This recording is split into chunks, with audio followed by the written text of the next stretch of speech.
Masih menggenangi wilayah permukiman Kedaung Kaliangke, Cengkareng, Jakarta Barat. Sebagian warga terpaksa mengungsi bukan di posko, melainkan di dalam angkot dan halte bus Transjakarta. Hingga Selasa malam, banjir masih merendam ratusan rumah di kawasan permukiman Kedaung Kaliangke, Cengkareng, Jakarta Barat. Ketinggian air di pemukiman ini berkisar 40 hingga 60 cm. Sebagian warga pilih bertahan di lantai 2 rumahnya, sementara yang lain terpaksa mengungsi walau tak mesti di posko pengungsian. Seperti yang dialami Asih, bersama seluruh anggota keluarga, ia mengungsi ke dalam angkot yang sehari-hari digunakan suaminya untuk mencari nafkah. Mereka hanya mengandalkan cahaya lilin sebagai sumber cahaya. Sementara untuk keperluan masak, Asih hanya gunakan terpal sebagai atap. Ngungsi di angkot sejak kapan, Bu? Kemarin sih. Kemarin. Rumahnya emang kerendam banjir, Bu? Iya, sudah ada. Sudah ada. Oh, gitu. Kenapa pilih di angkot? Kenapa milihnya ngungsinya di angkot, Bu? Ya kira kan udah penuh, jadi nggak ada tempat lagi. Tak cuma angkot, sebagian warga terpaksa menyasar halte bus Transjakarta untuk mengungsi. Halte ini sementara tak beroperasi lantaran jalurnya terendam banjir dan tak bisa dilalui. Hingga kini mereka belum tersentuh bantuan baik makanan maupun kebutuhan primer lain. Bu, kalau ngungsi di Baswek, kesulitannya apa, Bu? Ya inilah ibu, nggak ada sembako, minum susah, mau makan susah. Tapi anak ibu sehat.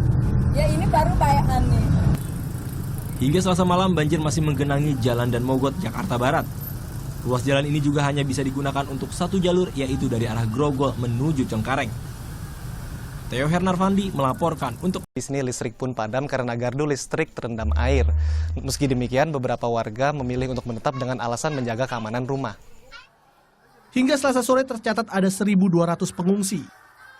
Mereka ditempatkan di 8 masjid dan mushola serta 2 sekolah. Sementara banjir di kawasan Cipinang Melayu, Jakarta Timur masih mencapai ketinggian 50 cm. Banjir yang disebabkan luapan Kali Sunter ini merendam ratusan rumah di 3 RW. Selasa malam, jumlah warga mulai kembali ke rumah masing-masing untuk membersihkan perabot rumah mereka. Surutnya banjir juga dimanfaatkan warga untuk menebar jala. Belasan kilo ikan lele dumbo dengan mudah dijaring warga. Mereka pun langsung memanggang ikan untuk dikonsumsi bersama. Dari jam 9 pagi. Jam 9 pagi? Iya. Emang banyak ikannya kalau? Banyak. Kan 6 kintal lepas semua. Itu, lepas ya? Dari belakang sini, sawah. Banjir setinggi 1 meter juga masih merendam perumahan mewah di Jalan Bank, Mampang Perapatan, Jakarta Selatan. Banjir yang disebabkan luapan Kali Krukut ini memutus akses jalan menuju kawasan Kemang dan Mampang Perapatan. Pengendara yang hendak melintas pun terpaksa memutar arah.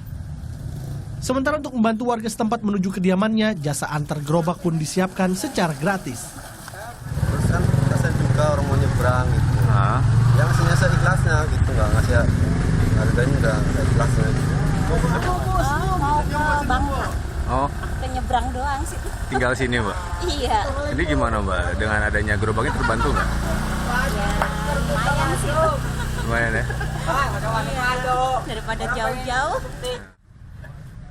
Sementara akibat banjir, warga Kelurahan Petogogan, Jakarta Selatan mulai mengeluhkan gatal-gatal pada kulit.